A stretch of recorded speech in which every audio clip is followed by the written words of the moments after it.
Is your partner ADHD? Have you ever been frustrated with them because they don't finish what they start, they're messy, or they lose track of time? Or maybe you're the one with ADHD and you feel misunderstood or even parented by your partner. My guest today is a psychotherapist, certified ADHD coach, and international researcher. If you've listened to the show for a while, you'll recognize her as the guest that helped me create one of my top 3 most downloaded episodes. Today is part 1 of our chat where we'll be talking about the impact of ADHD on romantic relationships and the strategies around them. Proud podcaster, fellow ADDer, master of mental strategy, Dr. B. Thanks for coming back. Thank you so much for inviting me to come back. It was so much fun last time, and I'm sure we'll have as much fun this time. And my only complaint that I got from listeners about our episode was that I didn't let you go on longer.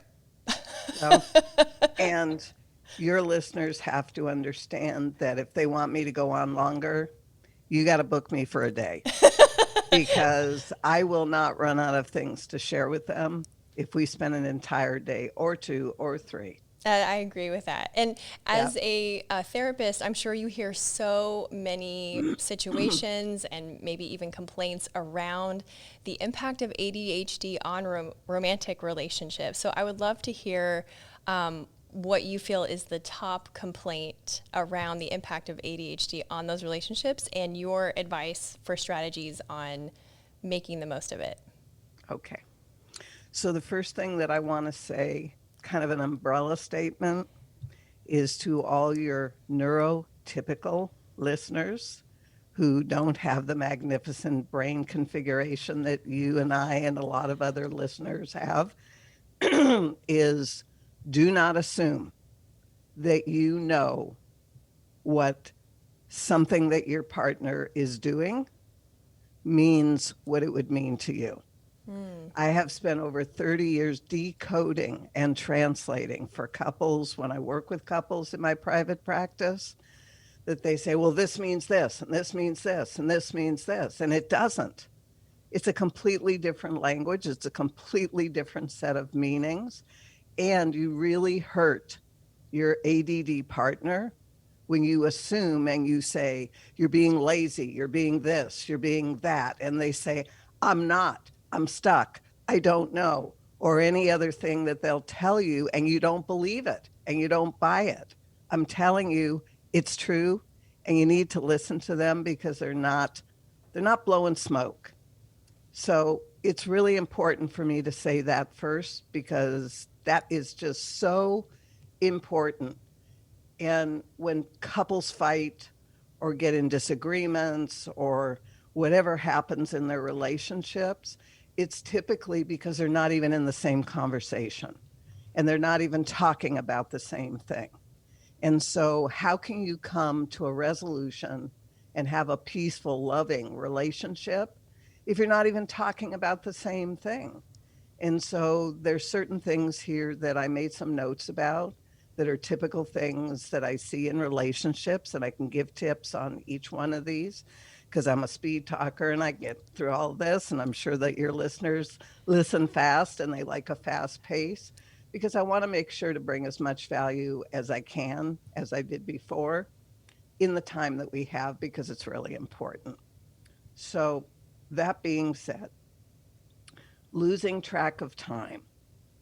This is a big one, but it's probably not what people think. Because, first of all, a lot of people I work with are time blind. They do not have a felt sense of the passing of time in their body. And so 30 minutes, 15 minutes, an hour, 5 hours, they don't feel time passing. And so when they're oblivious to time and they're late for things, which this used to be my history, the 10-minute men always. And it was fascinating when I solved this, and I want to give a solution for your listeners with this because I was almost always late, and it was always almost 10 minutes that I was late. And when I went meta and I looked at this and I thought, this is fascinating because I'm consistently 10 minutes late, which means I'm consistent and I'm on time, but I'm 10 minutes behind. Hmm. So what's the mystery of that? What are these little 10-minute men that keep doing this? And what I found is, and maybe for some of your listeners, we don't have the sense of time passing in our body. And we have this misidea of what it means to leave. So if you need to leave, and I see you agreeing because this is so common, it's like if I need to leave at 11:30 to meet a friend for lunch, let's say, leaving at 11:30 isn't get my purse, get my supplies, get my everything, and then get in the car because that's where my 10 minutes went. Yep. So I created this strategy for myself because I'm very kinesthetic. I'm very in my body. That's how I learn experientially. And I found that a lot of my people do as well. And so I told myself, it isn't 11:30 you need to leave, meaning get my stuff together. It's that my butt has to be in the driver's seat of my car pulling out of the garage at 11:30 or I'm late. And what I have to do, which is what put an end to the being late, that got me in the seat leaving at the right time. But if I didn't get in the seat and the car wasn't moving at 11:30 in that example, basically I had to pick up the phone. I had to call the person I was meeting and I had to tell them I left late. And I will tell you that most people do not like doing this. And it puts an end to the behavior really quickly because to have to own that once again you left late, you're going to be late, but out of respect for the person you're meeting, you do it. Because if you're going to be 10 minutes late, that's 10 minutes of their life that you are stealing that they could do something else with. And then they can just get together with you when you arrive. And it's fine. It's when you take someone else's time, which is an asset that we don't get back, it's rude. Yeah. And that's why I created it that way. And it works and it's humbling. And I did it anyway. And I teach other people to do it. And it puts a stop to the behavior because as long as I am physically where I need to be, and that's leaving, not in the house, gathering, hunting, that's not leaving. That's Right. prep. Right. That's different. That's prep to leave. Prep has to start before leaving can happen. That's how people lose time. That's how they get out of touch of time. And it's just not, I did this when I was 10 minutes late to meet somebody constantly, and they told me I was being disrespectful and rude. Mm-hmm. And it was important to solve it because that's not what I was being at all. I Not just didn't have a intentionally. Yeah. strategy to leave properly. Right. I love that you have a strategy around that and that you are suggesting taking the approach of stepping back and looking at your own behavior okay, from a detective, I'm missing Yes. 10 minutes. I know aliens didn't abduct me, so let's figure out where the 10 minutes went. Yes. Here it is. And then you just simply make that adjustment. So that is a fantastic strategy.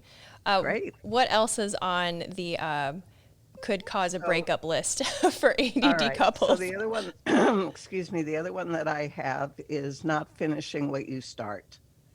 And this becomes a joke because this is an executive function skill of task completion. And task completion is different for both people. Because if I use the example of laundry, and I used to work with someone years and years ago, his idea of completing the laundry when he was single and living alone as opposed to when he was married was the laundry. You go through the normal process, which he gathered up all the dirty laundry. He put it in the washing machine. He put it in the dryer when it was dry. That's where it lived. He never took it out. And he lived from the dryer all week. And if the clothes were wrinkled, turn it on, spin it up, get the wrinkles gone. This is what he did. And when the dryer was empty, then he gathered up all his clothes again and it was time to do the laundry. This is how he lived. This was task completion for him. But when he lived with someone, they said, "What are the clothes still doing in the dryer?" They're not in the dryer. They don't live in the dryer. You're supposed to take them out of the dryer, maybe put them on the bed, fold them, put them on hangers, hang them up, put everything where it goes, fold up the towels.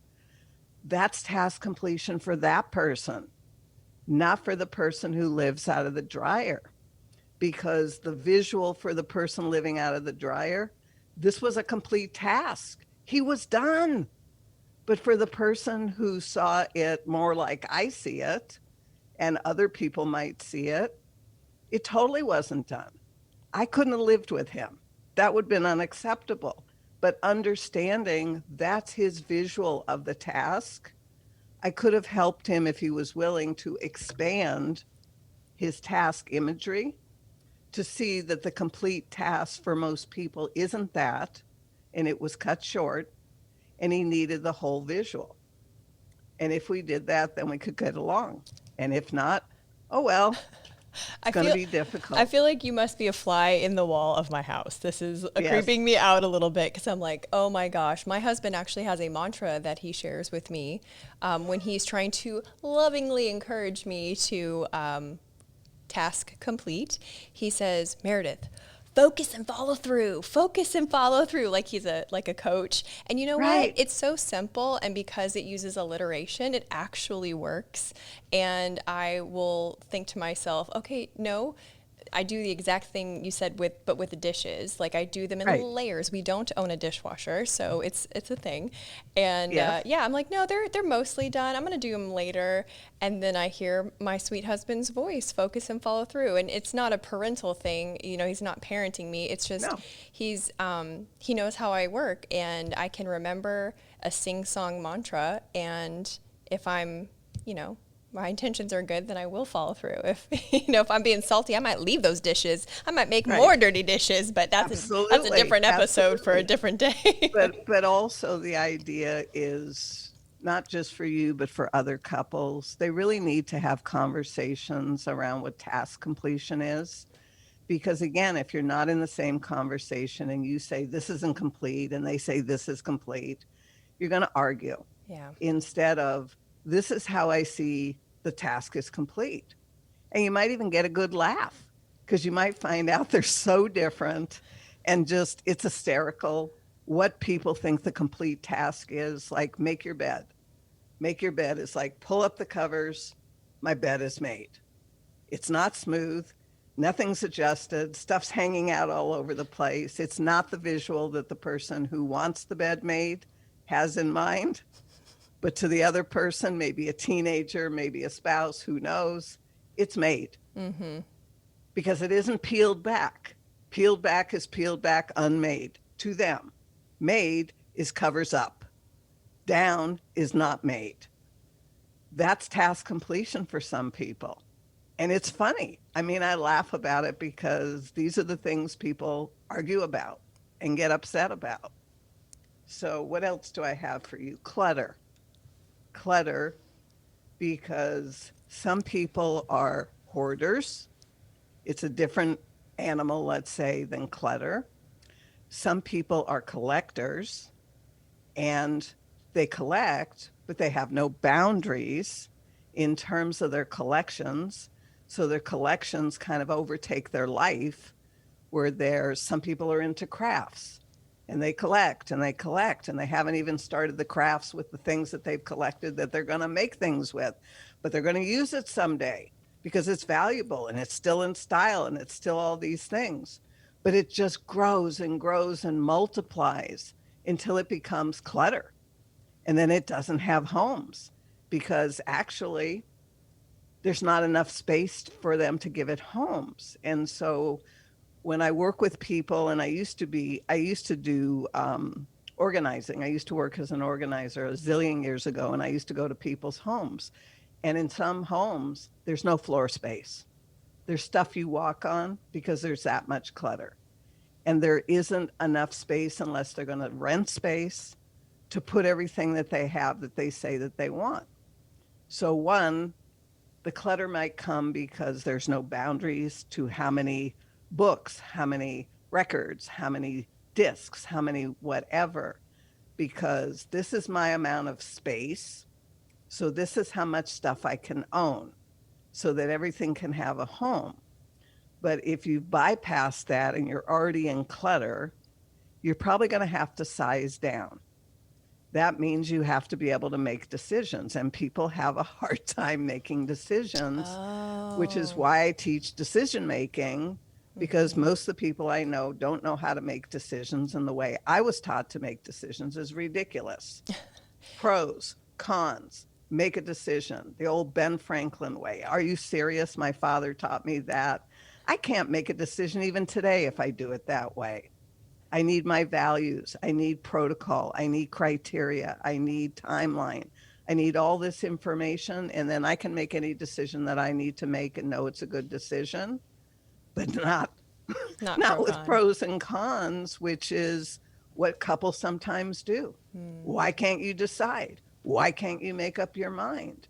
So This is AD another. people who have ADD or ADHD, that the reason that they have trouble making decisions is because the hyperactive nature of their mind. Is that why? If someone, Not because it, necessarily, not necessarily. They lack clarity about what the decision is that they need to oh, make. They lack a methodology that goes step by step, okay. because I know when I make a decision, it's a good decision. Most people who don't know how to do this don't know the decision is a good decision until after they see what happens when they make the decision. I don't want to wait for it all to cave in or be the wrong decision. I want to know when I make it, it's a good decision. And a lot of couples obviously have to make lots of decisions. And this is an issue because the idea of, let's say, here's a decision to buy a house. And so, what are your values, each of the people in the relationship? What are your values about a house? What does it have to have? What kind of amenities? What kind of this? Location? Anything that's like, what do you value? What is important? The schools, the this, the that. Both people need to put their values, what they value that's important. Let's say location, cost, room, space, design, all of that. Then they need to put their criteria. What does it need to include? Is it 3 bedrooms, 2 baths? Does it have a living room? Does it have a this? Does it have to have a backyard? Is it a 2 story, 1 story? All these things. And you guys got to agree on it. And this is where negotiation with couples happens. But here's the other thing that couples run into. And I learned this in my training as a hypnotherapist, which is about communication and the fact that some people, their learning style is that they are very literal, which means they take things at face value. So if I say the door is closed, if you were literal, you look at the door, you see the door is closed, and you go, okay, fine, and you go on. Other people are very inferential, which means they read into that statement and don't take it at face value. So I say, the door is closed. They look at the door, they see that it's closed. Then they wonder, why is Dr. B talking about the door? Is the door supposed to be closed? Is the door supposed to be open? Is there something extraordinarily different about this door than other doors? Why is she talking? And on and on and on. And this isn't even an ADD or executive function thing. This is humans. Huh. This is applied to humans, the way we learn. And then to make it even more complicated with communication with couples, which is where I get into all this decoding with people, is we speak the opposite of how we learn. So if I'm a literal learner and I need details and I need all the information, I'm going to speak in inferences, which I'm going to say things like, there's a great movie that starts at 7 o'clock tonight down the street. I think you'd really enjoy it. That's my inference. It's an inference for an invitation for us to go to the movie together, but I didn't say that. And if you aren't an inferential learner and can't pick up my inference because it went straight over your head, which is what many couples do, is like they're sitting there, there's eye contact, they saw each other, they know neither of them are deaf, but still, it's like, well, you heard me say that. How come you aren't at the movies to join me to see the movie that I know you would really enjoy? Because I didn't know it was an invitation. You said I would really enjoy it. You didn't say tonight. You didn't say meet me. You didn't say any of that. I'm a literal learner. Don't infer. I can't take an inference. I can't figure out. I'm not a mind reader. Be literal with me if you know I'm a literal learner, not inference. That's so good. I'm laughing so much because obviously I have a personal connection with this example as well, because Yes. obviously you have bugged my house and you know what's going on. We are already running low on time, but is there another hang up that you want to share with us before we go and before we hear about your opening class that you're doing? Sure. Sure. So let me do this one really quickly. Has to do with being distracted.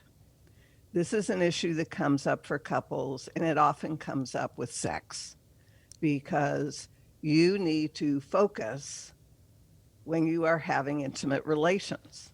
And if you do not focus on what your body is going through, what your body is experiencing, a lot of things don't work correctly. If you're daydreaming about other things that you need to do and you're checked out, and people expect that the equipment's going to function the way that we're supposed to be functioning, it doesn't work that way. And people who are sensitive can feel that their partner isn't there, and it feels very empty. And then people don't want to be intimate because if you're going to be checked out every time we're going to be intimate together, why do I want to be intimate with you? I can do other things. I can be intimate with myself because I know I'll show up for me and I'll be present and everything like that. And I'll enjoy the experience as opposed to you won't be present for me. So why should I be intimate with you? It's a connection. It's relational. I can be relational with me. I want to be relational with the person that I was going to be intimate with. This is a big issue. In fact, I did a chapter in a book. I was asked to do a chapter in a book on sexuality as it relates to ADHD. And it's about women. And I don't have it at the top of my mind because I wasn't thinking about it until this moment. But I can get it to you if you want to put it in anything so that they can read that chapter because it includes a lot of what I'm talking about here. And it is pretty good if I don't say. I mean, I didn't expect this to turn into a sex talk, but I don't hate it. I don't hate it. I think this is pretty great.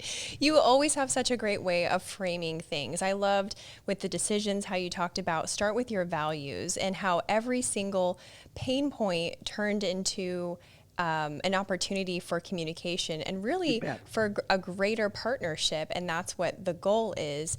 Yes. Because at the end of the day, I feel like we ADDers bring special things to the table. I know this talk was about, hang-ups that can pop up in romantic relationships, but there's a lot of great things that we have mental access to because of the way that our brain is You beautifully bet. wired. And it's great to be able to use those assets and to make adjustments when we're with people that have a neurotypical brain. So Yep. tell us, please, please, please tell everyone about your class that is open enrollment for what you have going on. Right. So it's not a class, it's a program, Program. and that's okay. And on the 7th, it's like this big build up, and here we are again because 3 times a year and only 3 times a year, program opens. So Sunday the 7th, the program opens for enrollment. What I have suggested in my own shows and my podcasts is for people to get on the wait list. They can do that at my website, which is drbarbaracohen.com. And they'll see Adventures in Achievement. They'll see where the wait list is. They can put their name on because there's been sequence emails that have been going out educating people about executive function, which is what the program's about. The program is now a 7-month program.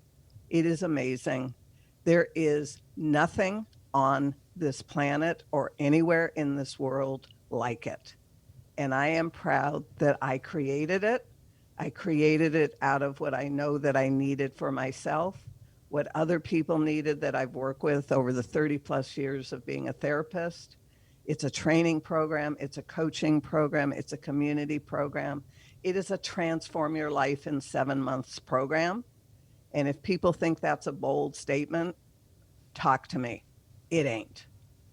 I measure things, I collect data, and I know that it's true. And it's beautiful, the work that I see people doing. And I absolutely love it because, as I've said someplace before recently, I was born to do what I'm doing in my work with Adventures in Achievement.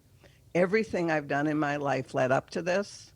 I was born to do this and to do this like with you and podcasting and all of that because ending the needless suffering that's going on the planet, that is what my vision is. That is what my mission is. And it ain't going to stop.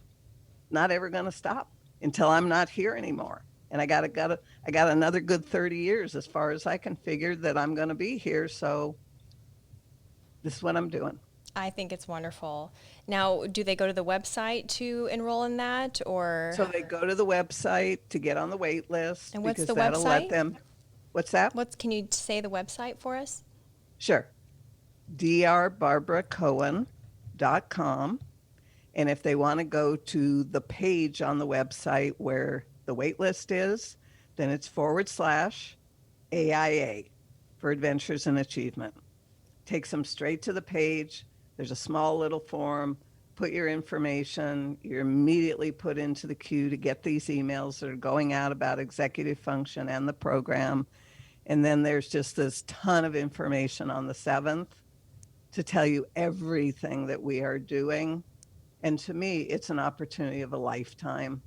And I wish it was around when I needed it instead of training me myself. But like I said, I absolutely love it. I'm proud to be the person who's doing this and making the difference that I'm doing in everything that I do because it's so important. And it's a calling. It didn't start as a business, it started as a calling. I'm called to do this. I do this. It's a heart and soul legacy thing. And it will be what I will leave whenever it's my time. And it'll Absolutely. still be there for people. It's so impactful. Thank you so much for sharing it and sharing your wisdom, sharing your perspective. You're And I can't welcome. wait to do part 2 with you, which is next week, which will be the impact of adult ADHD on work and office relationships. But You for got now, it. that is a wrap. Woo!